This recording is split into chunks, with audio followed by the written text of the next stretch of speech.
We're going to pick up where I hope we left off the other day. And I'm going to spend a few minutes, hopefully not too many, finishing this little bit of discussion about Tolkien's fairy stories. Again, you are not required to read it. The link to it is posted on either D2L, it's under the content, I think. I might have included the link to it in the syllabus. It's showing on my printout that it is linked. And what I might do is I might make for your first quiz, which I said I would send you a sample one. I might just send the information or a quiz over this. It won't be required in the sense that it'll count against you if you get a 0 or whatever. It'll be extra credit, okay? But it is required to take because I'm going to use it for attendance.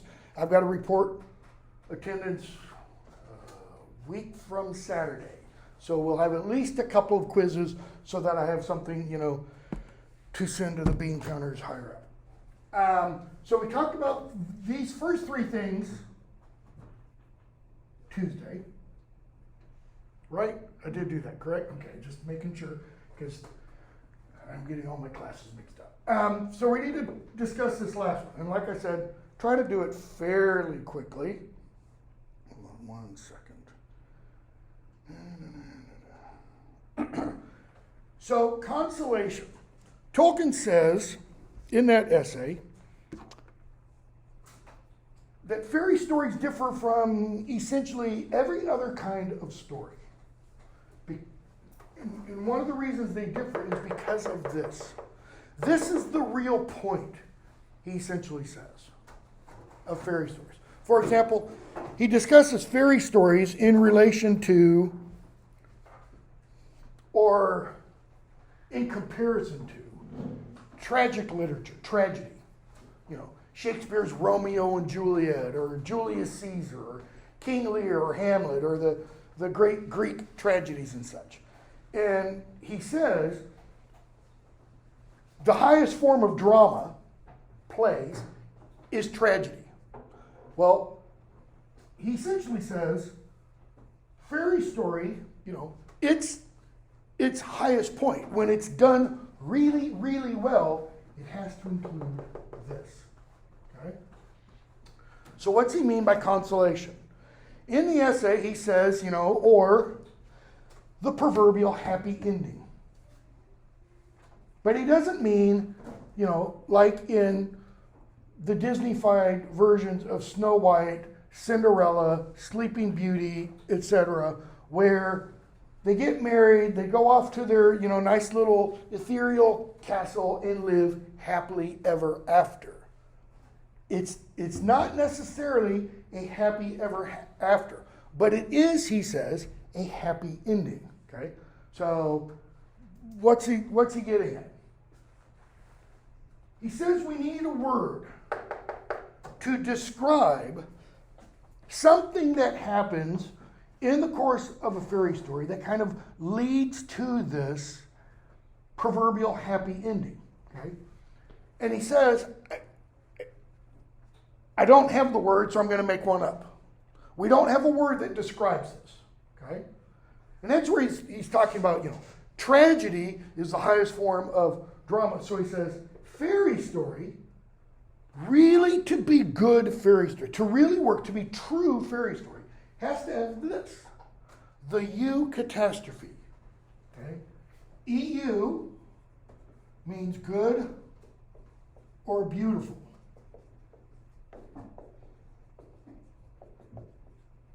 Catastrophe. Okay? This part of the word, catastrophe strophe, means to walk, go, turn, move. Okay? In Greek drama, you've got the strophe and the antistrophe. And the strophe is when the chorus in the drama talks and walks from one side of the stage to the other side. The antistrophe is when they turn and they go back to the other side. Okay? A catastrophe, or catastrophe as we pronounce it, is a bit different. Okay? But let's look at the first part of it. EU. Where do we see that, or how do we see that in modern English words today? Euphoria, which is the what kind of feeling? Great, man. You won the lottery. You're euphoric. Okay? What else? Eulogy. Which means what? Logos. The good or beautiful word. Where do you hear eulogies? Funerals. Memorial services. Right? Because it is expected. When someone dies, you say something nice about them. You don't go into a funeral expecting to hear a dislogy, which is the bad word. I'm really glad Frank died because Frank was a rotten son of a, who stabbed me and screwed my way. You just don't do that. I mean, think of, as an example, think of politicians' deaths that are celebrated nationally. I don't mean celebrated, yeah, he's dead. I mean celebrated, commemorated, like when John McCain died a couple of years ago. You had people coming out of the woodwork, oh, he's such a great American, blah, blah. People who, when he ran for president, were sticking the shiv in his back and twisting it. So what happened in the intervening, 12 years? Well, he died. And you'll see the same thing, Republicans who absolutely could not stand Barack Obama. When Obama dies, whenever that is, you're going to hear these same Republicans stand up and say, he's the second coming of, George Washington or something. He's, the greatest president we ever had. Okay? Because it's expected. You don't say bad words when somebody dies. You don't dance on the grave. Well, most don't. Some unfortunately do, Westboro Baptist Church types. Somebody dies, and they come out, he supported homosexuality, he deserved to rot in hell, blah, blah. Osama bin Laden. I was disgusted. I'm pretty far right wing, I'll tell you right now. But when bin Laden was killed, I wasn't disgusted that he was killed. I was disgusted by the United States' response to it. I mean, celebration galore. You should never celebrate when anybody died, my opinion, okay? So, you means good or beautiful. What happened in Waverly, Tennessee last weekend? Most people would say catastrophe, right? Everybody know what happened in Waverly, massive floods, a whole bunch of people dead. Catastrophe. The word catastrophe is actually neutral. It's neither good nor bad. What does the cata part mean? Sudden. It is a sudden turn. Yeah, those flash floods were very flash. They were very sudden. Okay? If, God forbid, theoretically I guess it could happen, an asteroid, not tracked by NASA, not found, etc., meteorite or something, came crashing through Peck Hall, that's not a good example. Because that could be a eucatastrophe. Because we'd get rid of this horrendously ugly building. But that would be a catastrophe, right? It would be a sudden turn. What about if you won the lottery? I'm not a millionaire. If I won, I don't play the lottery. If I won the lottery, that would be a catastrophe. It would be a sudden turn. It would be to use another term Tolkien uses, a sudden and miraculous grace, never to recur. I could not count on that happening, again. Okay? So catastrophe is neutral. It can be good or bad. It could be a discatastrophe, like what's going on in Afghanistan. Okay? It could be a long drawn out discatastrophe, like COVID. Will it ever end? No. Put out of your minds this nonsense coming from whoever that, we're not going to eradicate COVID. COVID's like the flu in that it's a virus. That's why you guys probably don't, people my age, get flu shots every year to help stop that from happening. Tens of thousands of people die every year from the flu, okay? So, it's the good, beautiful, sudden change that Tolkien is talking about that leads to the happy ending, all right? And I could give you all kinds of examples. The Star Wars, the original Star Wars trilogy, 1977, 1980, 1983. New Hope, Empire Strikes Back, Revenge, Return, whichever it is, of the Jedi. Where's the big catastrophe? In the 3. Some would say Death Star, boom. Okay? I don't think it is. It's in the 3rd film. Anybody have an idea where? Something you don't expect to happen, right? You could maybe say there's kind of 2. It's when Darth Vader picks up the Emperor. You don't expect that to happen. But that's the completion that begins when he and Luke are walking on, the observation deck and they're, looking at things. And Luke says, "There is still good in you, Father. I can feel it." What does Darth Vader not say? No, he doesn't say good morning. He says, "It is too late for me." What does he not say? You're wrong. He doesn't say, "No, son, I am evil incarnate." He says it's too late. Whenever someone says it's too late, what does that always mean? It's not. Because if you can say it's too late, you haven't reached the final point. The final point is what? Let's say you're depressed. The final point is what? Until you pull the trigger, it's not too late. Okay? So, you could trust that good sudden turn. Tolkien says, in further defining that term, it is a sudden and miraculous grace, never to recur. Now, in order to understand that phrase, you got to understand a little bit at least of Tolkien's religious outlook. He is a staunch Catholic. What today we would call kind of an old traditionalist Catholic. He didn't like the Mass being performed in English. Wanted it in Latin because he understood Latin perfectly. Most people didn't. Okay? Believed the doctrines of the Catholic Church, lock, stock, and barrel. Grace is a loaded theological term. It is a gift and outpouring from God. Not to be expected, not to be earned. Okay? So it's a sudden miraculous grace. Never, I should have left off the word, never expected to recur. Okay? We're going to see a bunch of those throughout these books and in the other 2 series. All right? Although, as an example, I don't think any of the 3 writers we're reading are/were Christians. You don't have to be. Okay?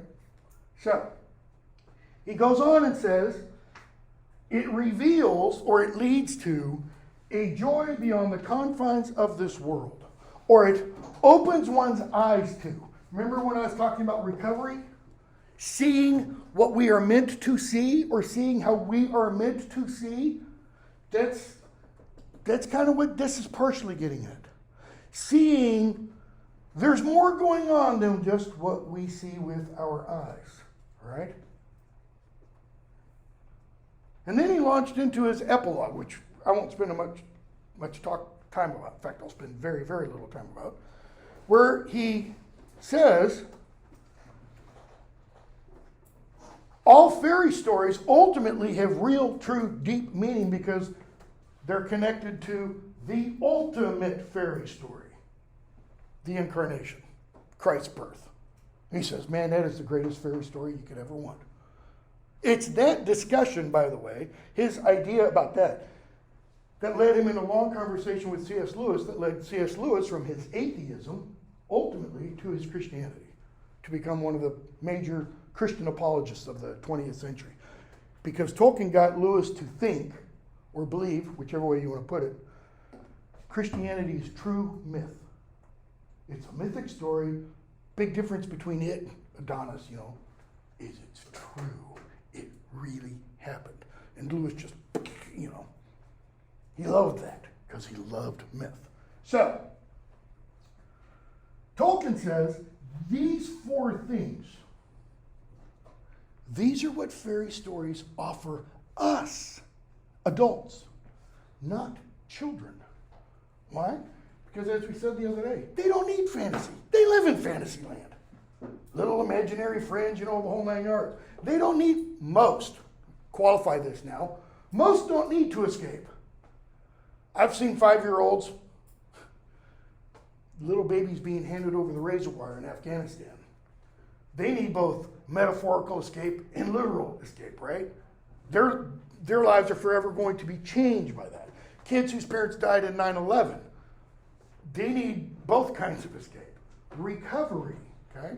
Little kids don't need to recover a sense of seeing the world imbued with glory and beauty and wonder and awe. I don't know about you, but I sure as hell do. Because the way I kind of view the world, it's like Kabul, Afghanistan, 2021, every day. It's just, it just gets worse and worse and worse. But that's because I'm nearly 60 and I've seen a lot. Okay? Anything else here? Any questions? Any comments?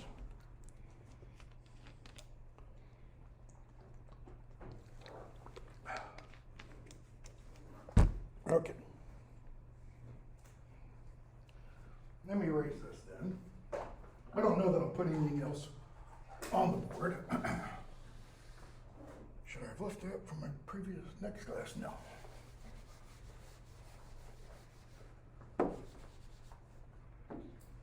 So I'll put up a quiz that'll kind of have some of what I've discussed over the last couple of days.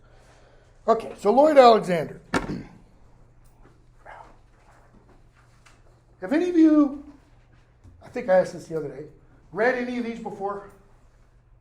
Nobody. Have any of you seen The Black Cauldron, the Disney horrendous, version, which is kind of a combination of The Black Cauldron and 1 or 2 of the other books, or has elements. Okay, so Lloyd Alexander. I'm not going to talk about, I don't remember if this has a little blurb in the back about him. Yeah, it does.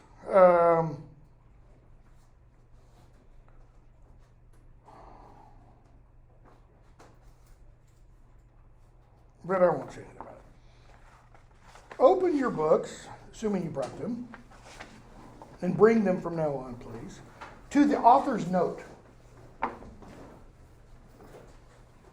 And pretty much, whenever an author writes you a note, you should read it. Because sometimes, not all the time, sometimes that note will kind of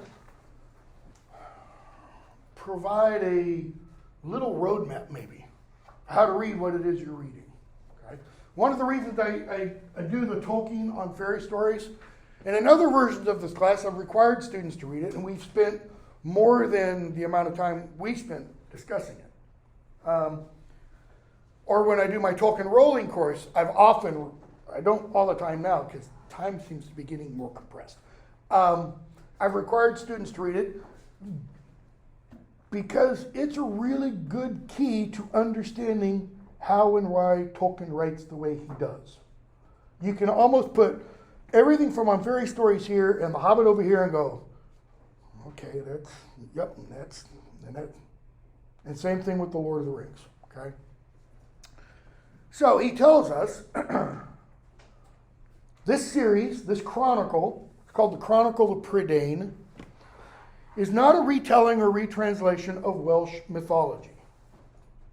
He tells us that at the beginning because some of the names that he uses are from Welsh mythology.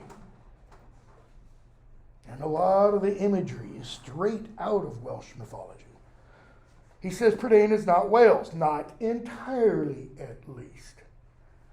Inspiration comes from that magnificent land and its legends, but he says it's a country existing only in the imagination. Interesting question. In the imagination, where? Or in whose imagination?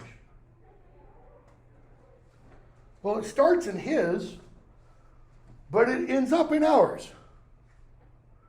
Because once you read this, it's stored. You don't have to hit Control S. It's there. Okay? He says some of its inhabitants are drawn from the ancient tales, and he mentions you can pronounce it Gwydion or you can pronounce it Gwydion. W in Welsh is pronounced as U. Okay? Two D's together are pronounced as Z. Two L's together are pronounced like an H and an L together. All right? So he talks about the Mabinogion, etc., etc. He talks about, there is an authentic mythological basis for Iran's cauldron. That is a cauldron that will bring the dead back to life. It's not entirely Celtic. There are some elements of that idea also in Germanic culture. Okay? Hinwin, the oracular pig, Dalbin, blah, blah, blah. So he goes on and says, the Chronicle of Prydain is fantasy. All right? Pretty clear. Such things never happen in real life. What does he mean, such things? How many of you got, let's say, halfway through this? Okay, a few of you. What happens fairly soon?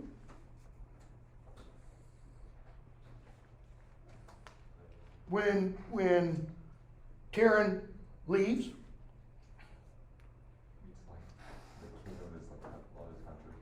Okay. Who does he run into? The Horned King. You seen any Horned Kings? Heard of any Horned Kings? Satan? You could go there because that, some would say it's a mythological basis and such. Such things never happen in real life. How about talking pigs? Or do they? Most of us are called on to perform tasks far beyond what we can do. What's he mean? We're called on to perform tasks far beyond what we can do. We're called on to do things we are unable to do. Or are we? That is, or are we unable to do them? What was one, all of you are too young to remember this, that is having seen it.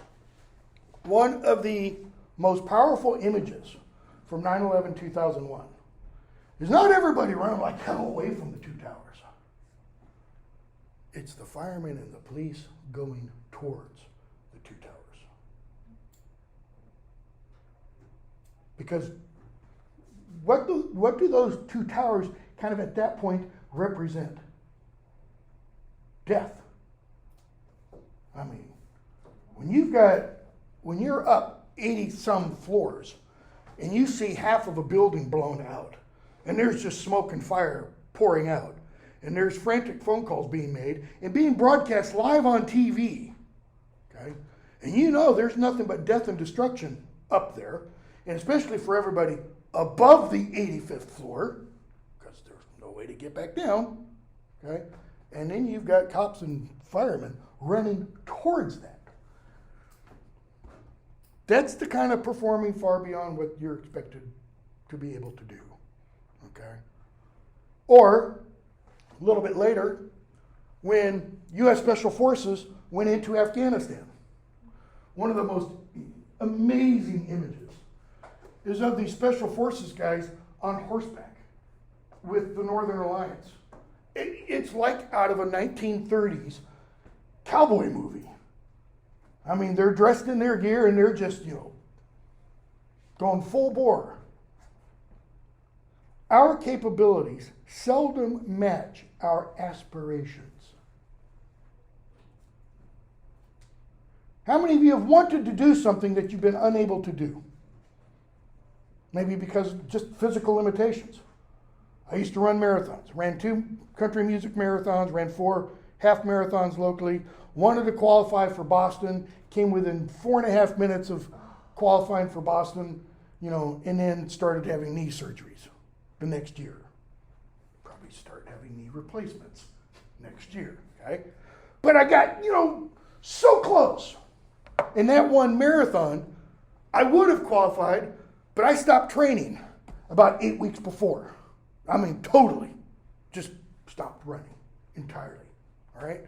And only started again about 2 weeks before. And I did what every marathon trainer, training book, etc. says not to do. I put on really high mileage those 2 weeks before the marathon, like 80 miles in the second week before the marathon. I didn't ramp down.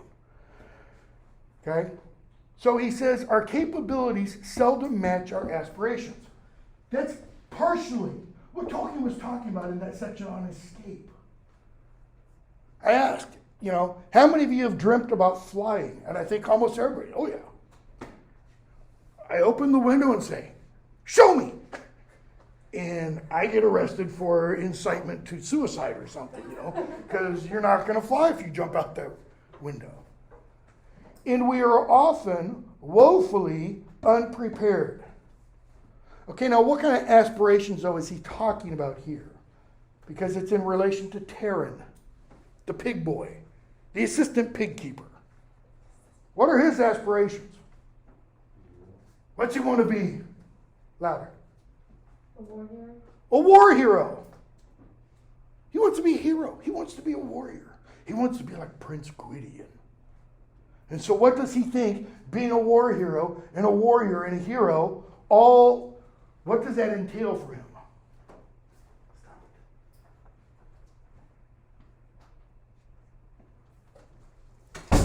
Glory, right?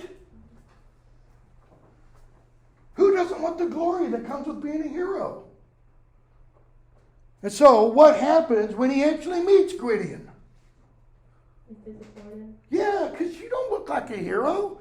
You're all covered in mud and, and you're dirty and bedraggled. And just like when the characters in The Lord of the Rings, Frodo, Sam, Merry, and Pippin, meet Strider, a.k.a. Aragorn, the once and future king. And he's all stained and bedraggled. And it's only later, that they see him as he really is. Recovery. To this extent, what extent?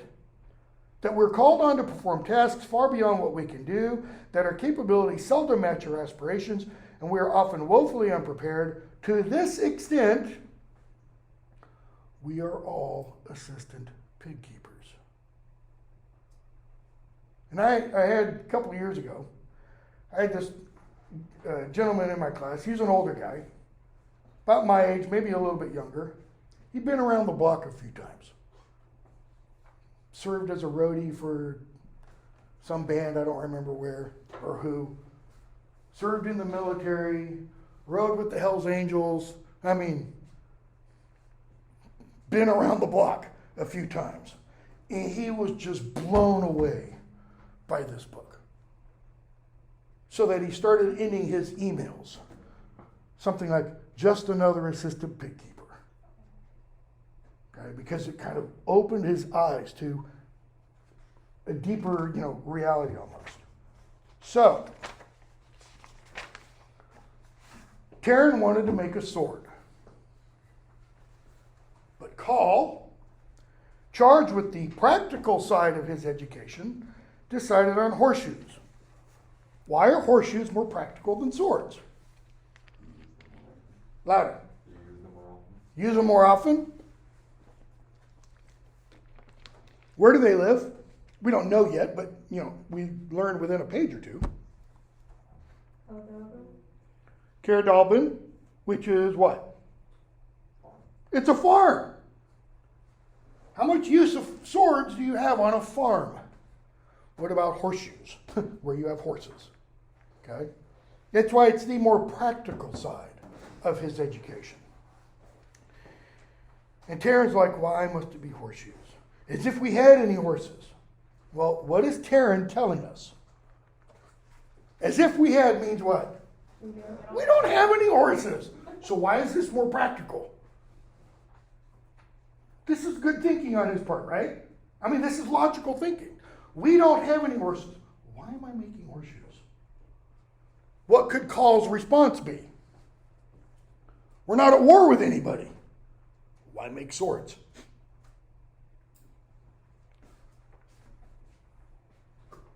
Call, holding up one of, the horseshoes. Lucky for the horses, or looking at one of them. I could do better at making a sword. I know I could. And he snatches the tongs and he starts beating, and he keeps beating, and he pulls out a piece of bent iron, which doesn't look like a sword. Call, not quite the blade for a hero. Okay? They keep talking. Call tells him, it's the wrong kind of metal for swords. Taryn, I wish I might have my own sword, and you would teach me sword fighting. Okay? And that's when Call says, we don't have any battles here. We're a nice pastoral, brook off to the side, burbling, and chickens, and a pig, and etc. Okay? So, Taryn says, come on, teach me how to sword fight. You must know the art. Call, yeah, I've held a sword a few times. Has anybody finished this? Just out of curiosity. Okay. So Taryn asks him to teach. Asks Call to teach him. So Call kind of starts teaching him. And in comes Dalbin. Page 5. Master of Care Dalbin, 379 years old. So we kind of know we're not in Kansas, right? I mean, this Prydain isn't our world when you have somebody 379. Or if it is, it's like Old Testament times. Okay? Dalbin tells them to stop that nonsense. Okay? Taryn says it wasn't Call's fault, it was mine. Kind of interesting. Bottom of page 5, it wasn't Call, it was I who asked to learn swordplay. Dalbin says, I did not say I was surprised at you. He's surprised at Call for doing that. Why is it important that Taryn says that? It wasn't Call, it was me. How old is Taryn? Any guesses? We're never told exactly. 12? 10? I don't think he's any older than 12 based on what's said as the novels progress. Probably 11, 12, something like that. In saying it wasn't Call who started it, it was me. What's he showing? He's taking responsibility for it. Right? Is that something you would expect? I didn't break it. It wasn't me, it was what seems to be human nature. Pass the buck. It was not my fault. It was the one before me. It's not my fault. It was my sister's. It's not my fault. It's, and you could go back to in one sense, the original story, the original creation story, And what does Adam do? Well, it was the woman you gave me. She led me. And what does Eve say in the Genesis account? The snake passed the buck. Okay? So, they keep talking. Dalbin mentions the horned king. He says, middle of page 6, I fully understand in the use of weapons, as in everything else, there is a certain skill, but wiser heads than yours will determine when you should learn it. Taryn, I'm sorry, I'm not angry, Dalbin says. Raises his hand to shut him up. Only a little sad. Time flies quickly. He's sad, and then he says time flies quickly. Why? Shouldn't it be the other way? Shouldn't the time flies quickly and I'm a little sad? What's he implying about time? There's not enough. There's not enough for what, though? For Taryn to learn properly. In other words, Taryn is going to be put into a situation that's too big for his age. He's going to be called upon to do what? As all too many children today have to do. Grow up too quickly. Things always happen sooner than one expects. And yet, it troubles me. I fear the Horned King may have some part in this. He hears that name, the Horned King. No, we're not going to talk about him. Okay?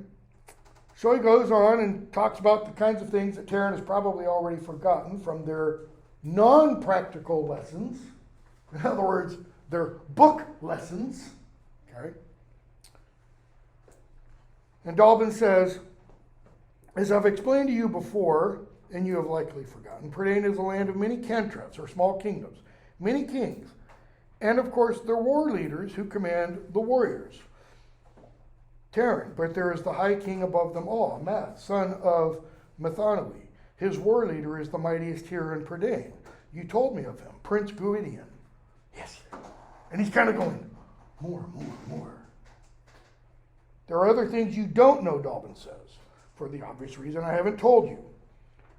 And he mentions the land of the dead with Anuvin and with King Aran, page 7, Lord of Anuvin.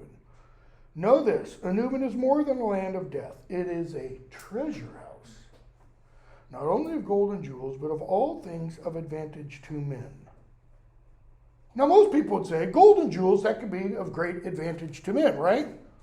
Because what can you do with those? You can barter and trade. You can buy. Okay? That's not what Dalbin is talking about. What does he mean by the and of all things of advantage to men and women, humanity? Knowledge. Learning. See, the greatest stuff in Aran's treasure house are the books of learning. The books of how to do certain things that are not known anymore. Long ago, the race of men owned these treasures. By craft and deceit, Aran stole them one by one for his own evil uses. Some few of the treasures have been wrested from him through. The most lie hidden deep in Anuvin, etc., etc. Okay? So, Dalbin keeps talking. And in doing so, what is Alexander, the author, giving us? Louder? Exposition.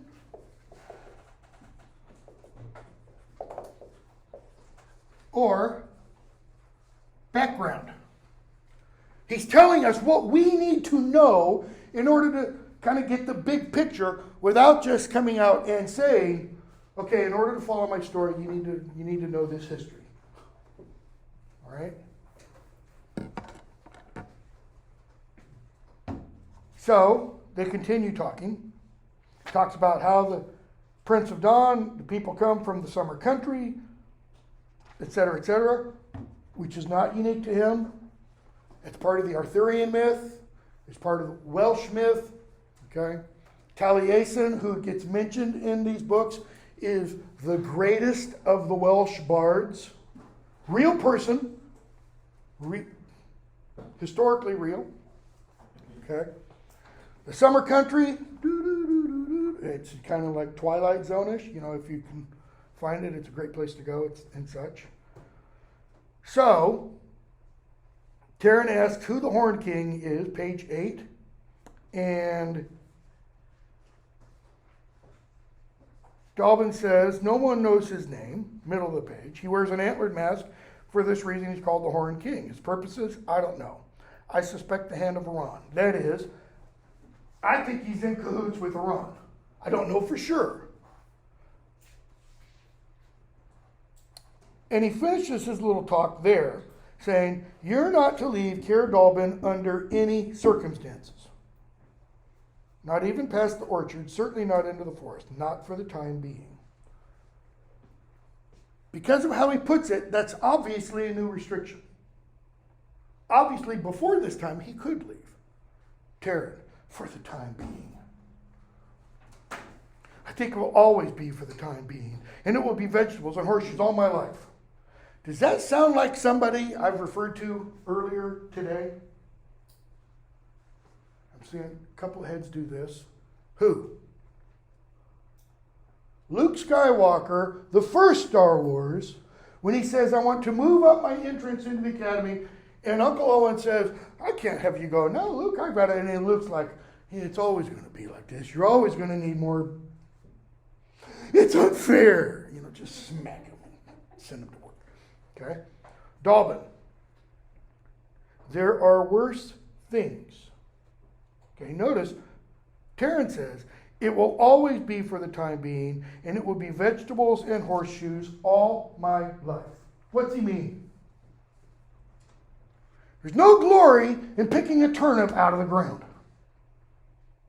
You don't have to be manly and heroic and, victorious to harvest peas or pick corn or pick your vegetable.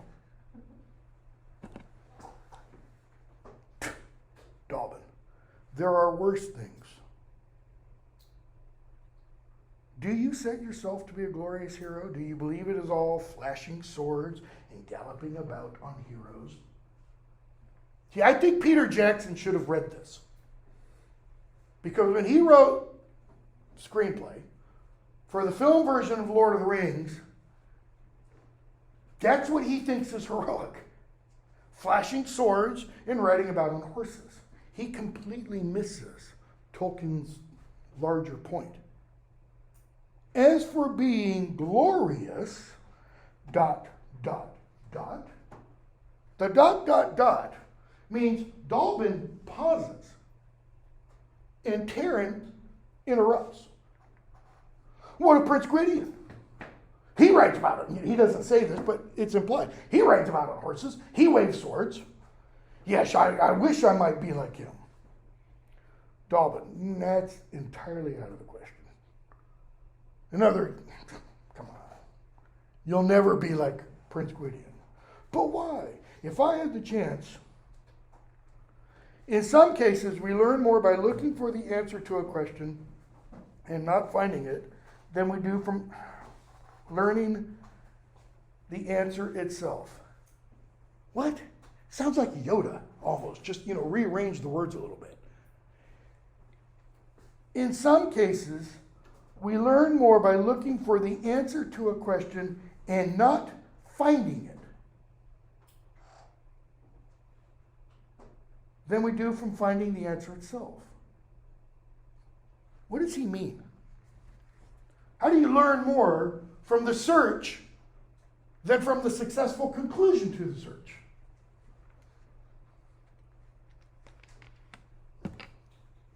I'm not going to give you an answer. I want to see if any of you thought about that. I'm not going to give you a answer. Let me put it that way. What does Luke find? What's he initially start searching for? He wants to find, the rebellion, right? He wants to go join them. Well, part of what he finds is what? His Aunt, whatever name, and Uncle Owen dead. Okay. What does he ultimately find? He doesn't find glory out there, so to speak. He finds out who he is, which is a pretty important lesson to learn. Dalbin, this is one of those cases. I could tell you why. That is, I could tell you this is one of those cases where it's more important for you to learn from the search than it is to find the answer. But at the moment, it would only be more confusing. What's he probably really mean by all that language? You're too young to understand it.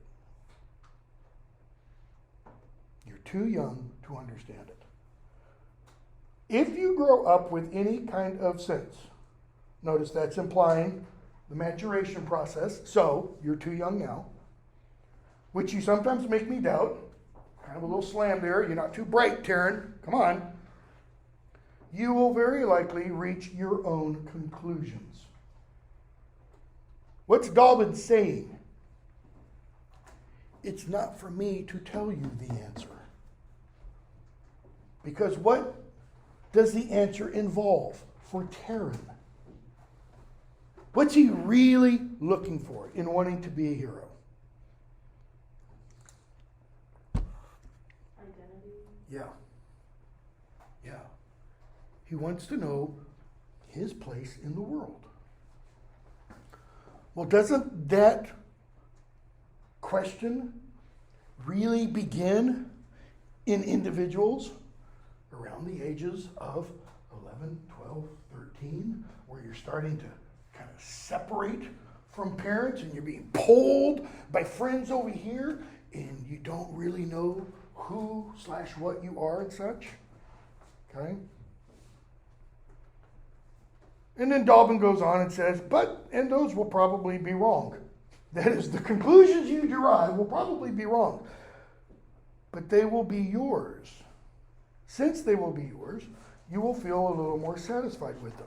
That is, if you find the answers to your questions, even if those answers are wrong, you'll be more satisfied. The flip side of that is, if I give you the answers, what? You won't be satisfied. Nah, that can't be true. That's not the way it is. So, what? I'm going to go out and do it anyways. Right? I mean, how often does that happen? Somebody asks somebody else, child asks parent for permission to do something, the parent says no, and the child does what he or she wants anyways. And not all the time, but often what happens as a result? Head meets wall. And there's a painful lesson learned. And what is the parent often trying to do? Stop that kind of lesson from having to be learned. Okay? It's really hot, don't touch it. Gotta make sure, you know. So, they continue talking. Bottom of page 10. We're not going to go this slowly usually, I hope. What's 8:53? We get out of here at 9:25.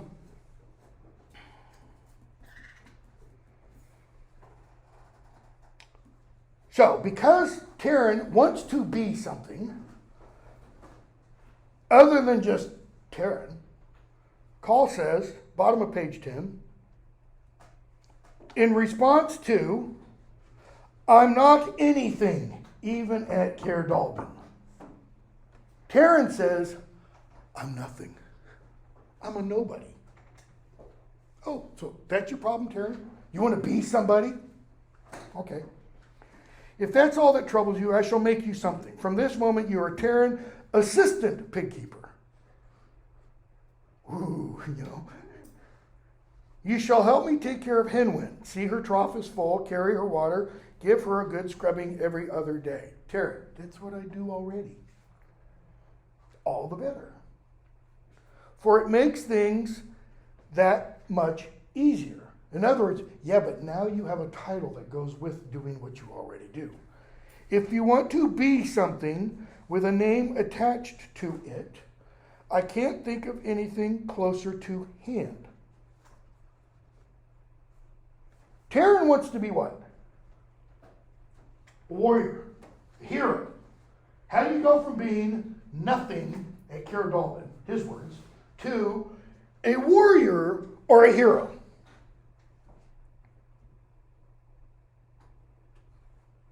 What must Luke do from film 1 to film 3? What does Yoda especially tell him in the second film he must do? You must confront Vader. Well, he can't do that sitting at home at Uncle Owen's farm, can he? He's going to have to leave. Call is saying, you want a name? I'll give you a name. But you can't get a name other than, or you can't have a name other than where you are. Okay?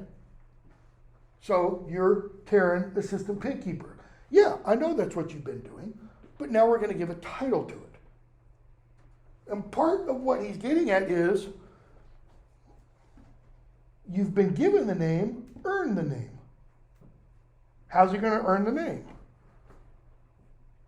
See her trough is full, carry her water, give her a good scrubbing every other day. Yeah, but I already do that. Good. Keep it up. Okay? Because once he kind of labels those tasks, what could very easily happen on Taryn's part? Once he's been told specifically to do those things, there's that aspect of human nature that says what? Everybody has to wear a mask. Like hell I do, you know. It's no, I don't want to be told what to do. So the call is essentially getting him to accept a little bit of just simple obedience. Okay? It is not every lad who can be assistant pig keeper to an oracular pig. What does oracular mean? Yeah, this pig is an oracle. It's like clairvoyant. Whatever, okay? It uses oracular sticks, like runes in, the Viking sense, okay? To foretell the future. Why somebody way back in the dark mists of Welsh time picked a pig to be, fortune telling. Indeed, she is the only oracular pig in Prydain and the most valuable. So now what has he just told Taryn about the tasks he's been doing every day anyways? Is it the tasks that are menial and lowly? Yeah, kind of. But what are the tasks for? This kind of miraculous pig. In other words, leave Prydain alone. You've got a pet. How many people have a pet? Say somebody you live with, whoever you live with, if you live with anybody, tells you one day, oh, by the way, your pet. One of our dog, Padfoot. We had dogs all named after Harry Potter characters. Okay? Padfoot, Remus, Proms, etc. Padfoot is an oracular dog. Padfoot can foretell the future. I'd go, what? I'd immediately, maybe get an insurance policy on Padfoot and start getting him on the news, Instagram, the whole 9 yards. This is an important pig. I better, what? Increase my devotion to the job. I better make sure she has enough water. Make sure she's well cared for. So what do you almost immediately know, once we find out this information, is going to happen? What did Dalton say? Don't leave the confines of the farm.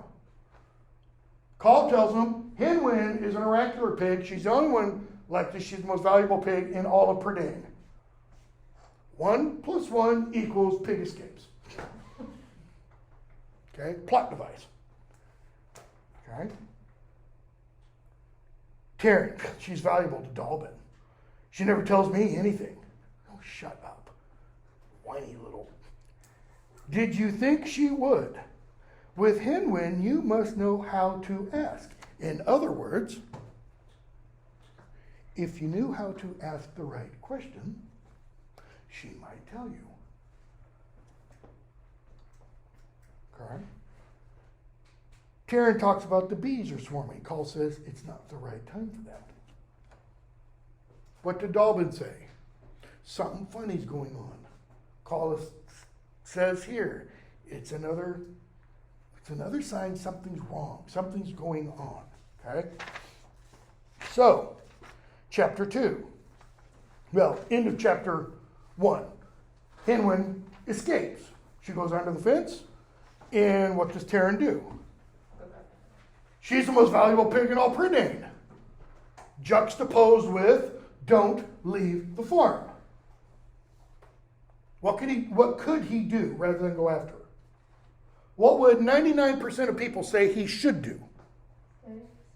And go tell Call. Go tell Dalbin.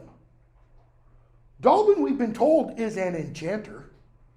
Sure, if he's worth his salt as an enchanter. I mean, if his enchanter card is up to date and paid, he ought to be able to, do something. But he doesn't think about that. Why? Is he thinking rules? Is he thinking, I've got to be a good boy, I've got to obey? Is he thinking, there's a dangerous horned king out there? Is he thinking Oran and the land of death and the whole 9 yards? No. He's thinking one thing. She's gone. She's my responsibility. I have to get her back. Not thinking how old he is, not thinking that he doesn't have a weapon. Okay? So he goes after her, follows her trail, goes through brambles and underbrush and everything until he finally reaches the point, bottom of page 14. He's not even sure of the direction back to Cara Dalbin. In other words, we're lost. We, metaphorically, because he doesn't have her. Okay? He hears hoofbeats, he falls back, and he sees the Horned King. What are the odds, right? Many horsemen gallop after the Horned King.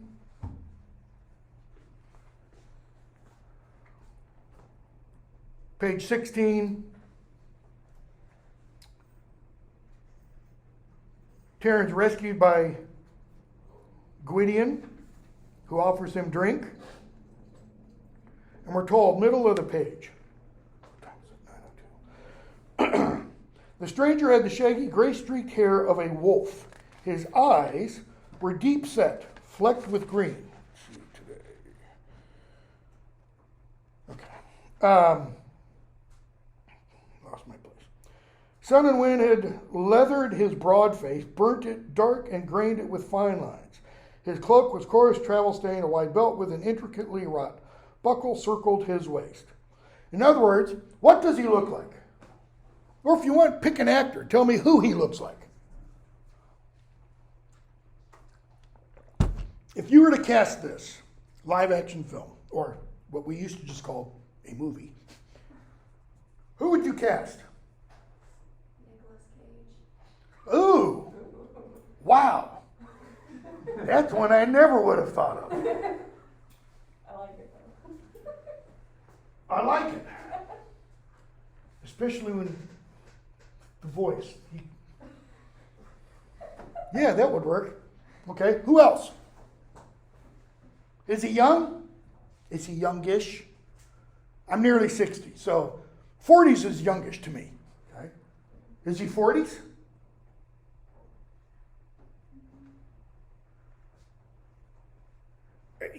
I think somebody now, he might be probably a little too old. But Mel Gibson now, as opposed to Mel Gibson when he did the Mad Max and the Lethal Weapon films.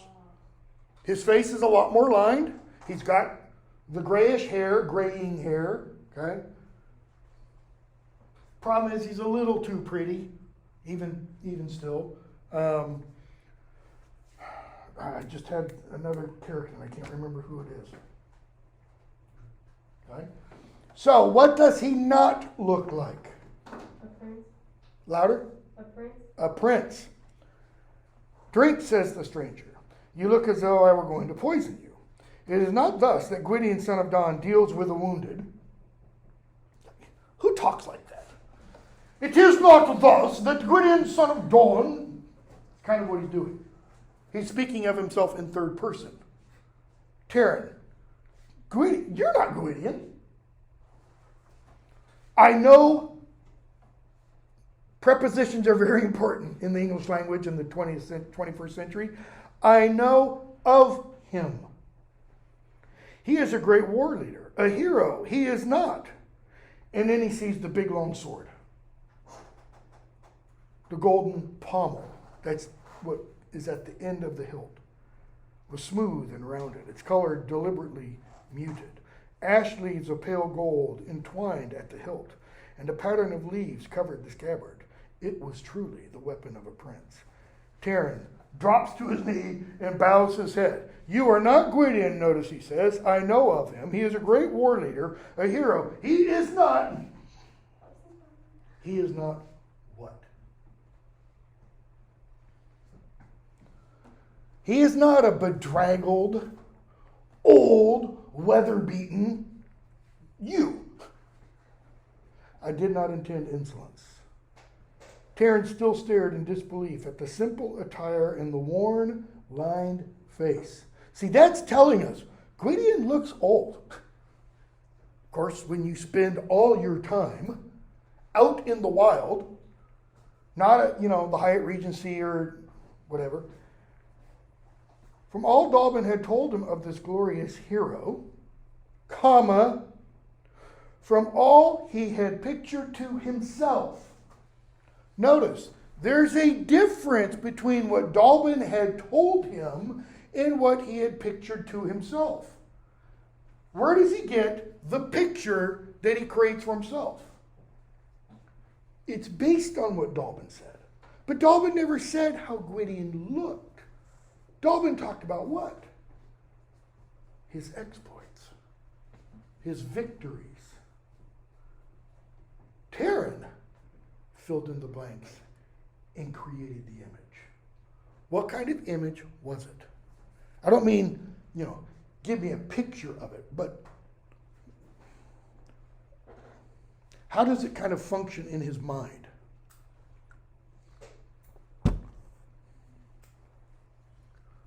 How many of you have ever met somebody who you've heard about them before, but you haven't seen whatever? And then you actually meet the person, and you're kind of let down.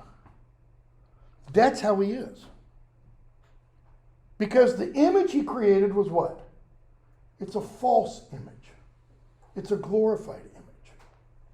It's like a lot of people think, they go to the movies, whatever, and they see Tom Cruise, for example, and they think, oh, wow. Or they see Arnold Schwarzenegger, Mr. Olympia however many times over. And they think, oh man, big, massive guy. He's not. Schwarzenegger's not this big. He's not Dolph Lundgren, who's like 6'6", big, tall guy. He's under 6 feet. Tom Cruise is like 5'6". Literally, like 5'6". What's his name? Daniel Radcliffe is like 5'2". Dustin Hoffman's like 5'4". Okay? People create these images in their minds, and then you meet somebody and go, wow, that's... From all he had pictured to himself, Gwydion, it is not the trappings that make the prince, nor indeed the sword that makes the warrior. Go back to the opening page. What does Taryn think? If I have a sword, I'm a warrior. You could update that. If I have a weapon, if I have a Glock, I'm a warrior. No. What must come first? Ooh, perfect example. What makes Steve Rogers Captain America? His character?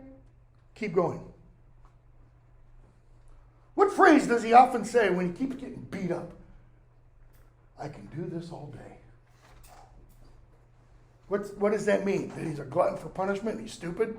He's a masochist? No. It means I will keep doing what I know is right to do, even if I keep getting beat up. What makes him Captain America is his selflessness. His going out and standing in front of others as a protector, even when he's nice little CGI'd, scrawny Chris Evans. You put the bulk on him, and what's the difference? He just now has the means to do what the scrawny little kid has always wanted to do anyways, which is not to beat the living daylights out of people. It's to stop people from beating the living daylights out of other people. He's a protector and defender, okay? If we were doing the Harry Potter novels, I'd talk about how Harry Potter, from the beginning of the first novel, really, ultimately, is what he becomes called in Book 5, Book 6, Patronus Potter, Saint Potter, the Deliverer Potter, the Messiah Potter, the Chosen One. Why? Because from his very first kind of interactions with others, we see him defending people who are weaker than him. Okay?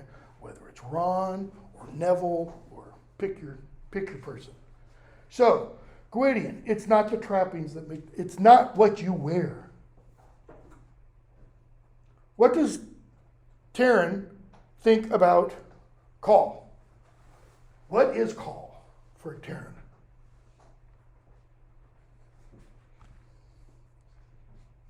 What's he do at the farm? Not a hard question. He farms. He helps take care of the animals. He helps harvest the vegetables and such. What blows Taryn's mind in a few pages? That he's the one that rescued him. Originally, from where? Iran. From Iran in Anuvan. In other words, call the bald guy, and he really emphasizes the baldness for some reason, like bald people can't be heroes. John McClane, little pop culture reference. He's amazed to find out this guy is this amazing warrior. He's a great hero. Yeah, he knows something about how to use a sword. He's concerned about carrots and turnips. What gives? Okay. So, Taryn says, I saw the Horned King. His men ride the forest. One of them tried to kill me. I saw the Horned King. It was terrible. Then he mentions Dalbin. Gwydion, who are you to speak of Dalbin? That's like, that name is so holy, so sacred, so hallowed, you should not even speak it. Taryn, I am Taryn of Caer Dalbin. I live with Dalbin. Caer Dalbin? What are you doing so far from there? Notice we haven't been told that he's gone a great distance. We're just been told that he's gotten himself lost. Okay? Does Dalbin know where you are in the forest? Is Call with you? Taryn's like, how does he know of Call? I know Call and Dalbin well. They are too wise to let you wander here alone. Have you run off then? I warn you, don't disobey. He goes, no, I was after Hin. He knows about Hinwin. And Taryn's like, what starts to enter his mind? About Caer Dalbin and Hin and Call. Here he thought he was living, metaphorically speaking, in Kansas all this time. And where was he really? He was in Oz. Why didn't he see it? Because his eyes weren't open. What is he experiencing, starting to experience, that we then start to experience through him? Recovery. Okay? So they keep talking. And Taryn says, bottom of page 18, I wouldn't fear the Horned King. And we're told he drew himself up. Woo! 10-year-old, 12-year-old boy stands up tall, thrusts out his scrawny chest. And Gwydion says, no, then you're a fool. You're a fool. He is the man most to be dreaded in all Prydain. Okay? So, they keep talking, and Gwydion tells him, page 19, that Iran has little local chieftains now kind of working for him. In other words, he's uniting parts of Prydain against the other parts of Prydain. We have a world war coming on, in other words, right? Lloyd Alexander was in World War II, worked with the intelligence services in Wales, right? So, Gwydion says, I will help you get back to Caer Dallben, middle of page 20. Karen says, I will not hinder you. Let me go with you. Dallben and Call will see what I can do. Will see I can do what I set out to do. In other words, they will see that he can do what? What's he mean? I can do what I set out to do. He's thinking long term. I can be a hero. Just give me the opportunity. I can't be heroic picking vegetables. There's no way to heroically harvest corn. You don't go up and wish you with a little knife, if you're using a knife to cut the stalk. You don't go up and go, I slay thee, because the corn can't fight back. Gwydion, have I another choice? In other words, I don't have any options here, kid. It would seem, Taran of Caer Dallben, we follow the same path for a little while at least. Now think about that. We follow the same path. I get to walk with this hero. What's probably going through a little bit of Taran's mind? What do politicians, some politicians, love to hang out with the Hollywood stars? What do they think will happen? Some of that stardust will kind of rub off. That they'll be looked at like, I don't know that that's such a good thing, but anyways. So,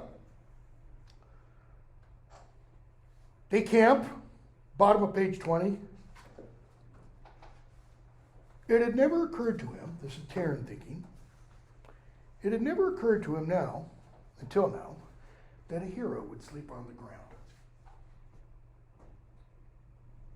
Why not?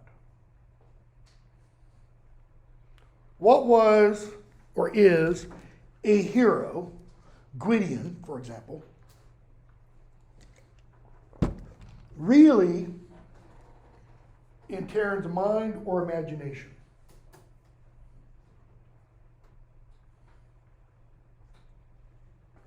Not a real living, breathing human being. It's just an image. Image of his own creation, remember? Okay. If he never thought that a hero would sleep on the ground, where does he think the hero's going to sleep? Think he carries a 4-poster bed with him everywhere he goes? Like he's Mary Poppins, and has a bag and just pulls it out, and whoosh, it's there. The castle that Gwydion is from is several days' journey away. And notice, is he marching with a huge entourage? Does he have all these, attenders, courtesans helping him? No. Does he have somebody to help him put on his clothes in the morning and take them off at night, like, the royal family does in England? Literally, No, he doesn't. Gwydion sits down and he asks Taran, how long have you been with Dallben? Who are your kinsmen? Taran, I don't think I have any kinsmen. I don't know who my parents were. Dallben has never told me. I suppose I don't even know who I am. I can remember how to spell it.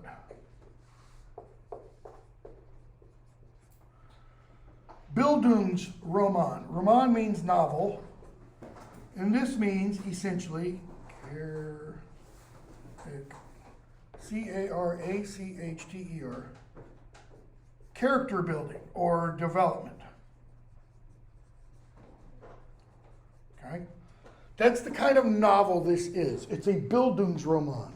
It's a novel where we witness the development of a character. I mean, we could say it's the development of many characters. You know, David Copperfield by, I was going to say Joyce, by Dickens is very similar. Oliver Twist. It's about the development of those characters. The original Star Wars saga is about the development of Luke Skywalker's character. Okay? So, I don't really know who I am. Dalbin. In a way, that is something we must all discover for ourselves. What could, let me think how to put this. How can Taryn learn who he is?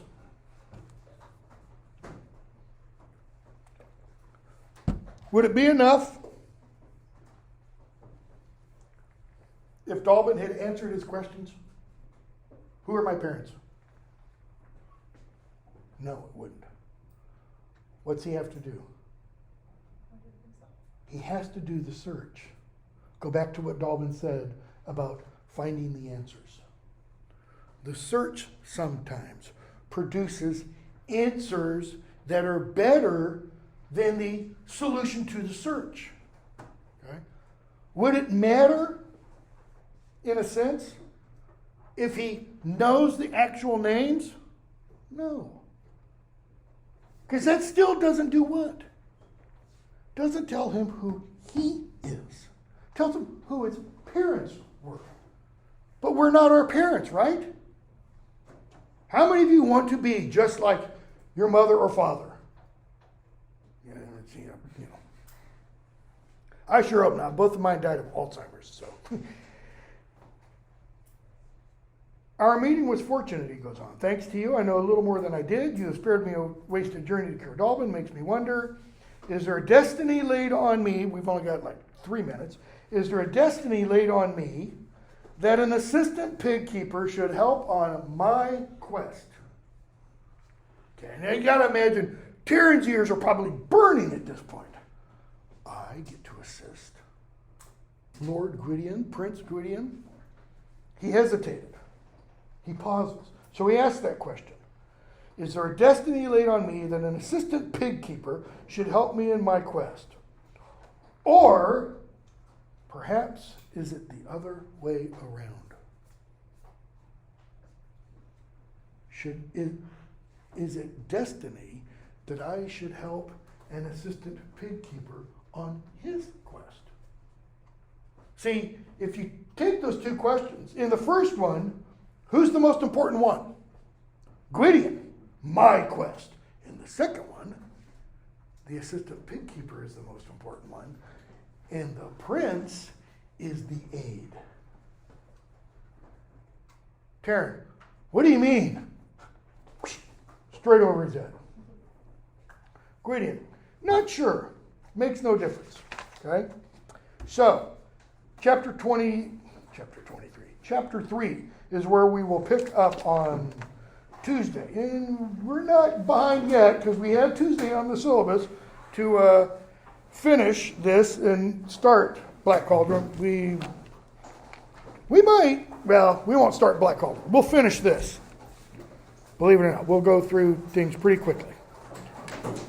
All right. Thank you. I'm going to